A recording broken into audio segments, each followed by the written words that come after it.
Deməli, bilirsiniz ki, Venezuelanın ətrafında bir iş gedir. Böyük bir ehtimalla ABŞ orada Maduro rejimi ilə bağlı hansısa tədbirlər görəcək. Venezuela çox böyük neft ehtiyatları olan bir ölkədir. Amma onlar sanksiya altında olduğuna görə yetərincə çoxlu neft çıxarıb çata bilmirlər. Əgər Maduro rejimi, yer gəlmişkən İlham Əliyevin dostu və Avtoritarlar klubundakı həmkarı Maduro rejimi indi son zamanlarını yaşayır və o dəyişəndən sonra Venezuelada hazır infrastruktur var və sürətlə, necə ki İraq çox sürətlə neft bazarına qayıtdı, Venezuelada sürətlə neft bazarına qayıdacaq, bu da əlavə faktor olacaq. Və nəhayət, dünya əvvəl gözlənildiyindən də daha sürətlə elektrik maşınlarına keçir. Çox sürətlə keçirlər. Təsəvvür edin, deməli, məsələn, Avropada elektrik maşınlarının sayı 36% bir ildə artıb. Çox sürətlə elektrik maşınlarına keçirlər və bu da neftə tələbatı azaldır. Ona görə də, deməli, neftin qiymətinin düşməsi də gözləndir, hələ bu ildən də. Üstəlik Azərbaycan üçün də başqa bəla var da, Azərbaycanın neftinin həcmi də azalır. Deməli, neft gəlirləri böyük bir ehtimalla bu ildən də az olacaq. Amma tək bu deyil ki, məsələ. Biz illərdir ki, danışırıq ki, Azərbaycanın kənd təsərrüfatı ildən də daha da batır. Bilirsiniz, məsələn, maldarlıq, həmin o damazlıq malqara məhv olandan sonra onu bərpa eləmək bilirsiniz nə qədər vaxt aparır. Azərbaycanda vəziyyət son dərəcə ağırdır maldarlıq baxımından. Əkinçiliyin bütün sahələri iflasa uğrayıb, hər şey. Yadınızda var o İlham Əliyev 7-8 il bundan qabaq tez proqramlar elan edirdi. Nə bilim, pambıqçılıqla bağlı, baramatçılıqla bağlı, fındıqçılıqla bağlı, çayçılıqla bağlı yadca düşdü. Göründə strateji yol xəritələri belə çox xüsusi taposla qeyd olunurdu. Onların hamısı batdı. Azərbaycanın kənd təsərrüfatı demək olar ki, müflis olub. Müflis olub Azərbaycanın kənd təsərrüfatı. 1,7 milyon güya adam məşğuldur kənd təsərrüfatı ilə, heç 1 milyardlıq ixracatımız yoxdur kənd təsərrüfatından. Ona görə də deməli Azərbaycanın kənd təsərrüfatı batır. Çünki onun sistemli problemləri həll olunmur. Nədir onun əsas problemləri? Deməli, suvarma sistemi yoxdur və yaradılmır. Toxumçuluq, damazlıq yoxdur və yaradılmır.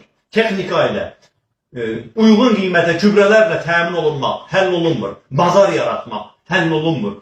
Kənd təsərrüfatı məhv edilir ildən ilə. Deməli, bu da əlavə bir problemdir Azərbaycan üçün. Azərbaycan üçün başqa bir problem də Rusiyadan gələn pulların, baratların, oradan ki, baxın, milyondan artıq Azərbaycanlı ailələrine pul göndərir. Bax, bu ildə azalıb, gələn il daha da azalacaq. Rusiyanın özünün vəziyyəti pisləşir. Oradan insanlarımız yavaş-yavaş köçürlər, ya bura gəlirlər, ya başqa ölkələrə gedirlər. Yəni, Rusiyadan buradakı Azərbaycanlı ailələrə gələn baratlar da azalacaq.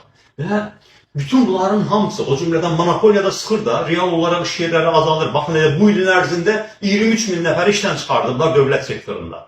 Oradan da möhkəm sıxırlar axı. Demək, müəllimi də işdən çıxardır, həkimi də işdən çıxardır. Bütün o dövlət büdcəsindən əmək haqqı alanları da işdən çıxardır. Sosial müavinətləri də kəsirlər. Bütün bunların hamısı əhalinin vəziyyətini pisləşdirəcək. İnflyasiya isə davam edir. Çox maraqlıdır ki, deməli, nə ixracat yaranmır, üstəlik də deməli, inflyasiya artan qiymətlə davam edir. Təsəvvür edirsiniz, indi siz məsələn, məndən də yaxşı bilirsiniz ki, Azərbaycan hakimiyyətinin statistikasından etibar eləmək olmaz da tam. Amma hətta Azərbaycanın rəsmi dövlət statistikası da Azərbaycanda bu il ərzaqda deməli, inflyasiyanın 8%-dən artıq olduğunu deyir. Onlar 8 deyirsə, sizcə neçə faizdir? Və neçə ildir bu belə davam edir? Gələn də belə davam edəcək. Ona görə də çox təəssüf ki, biz hər nə qədər düşünsək də ki, artıq bu dibdir, bundan daha pis mümkün deyil. Amma çox təəssüf ki, mümkün olur. Bundan da daha pisi mümkün ola bilir və həmin o bundan da pis illərdən biri bizi gözləyir. Çünki artıq büdcədən hiss olunur ki, gələn necə çətinlik olacaq. Maaş artımından, müavinətlərin artmasından, pensiyaların artmasından ciddi şəkildə o, deməli, indeksləşməni nəzərdə tutmuram. Hər hansı bir ciddi artımlardan söhbət getməyəcək, inflyasiya artacaq, o indeksləşmə adı altında verilən o 5-10 manatı bir mənalı şəkildə yiyəcək o inflyasiya və insanların həyat səviyyəsi gələn il daha da pisləşəcək. Nə vaxta qədər Azərbaycandakı xalqın qarşısına məsuliyyət hiss etməyən, xalqla hesablaşmayan, xalqdan qorxmayan, xalq vasitəsilə dəyişdirilə biləcəyini düşünməyən hakimiyyət iş başında qalınca, indiki hakimiyyət iş başında qalınca ildən ilə vəziyyətimiz pisləşəcək.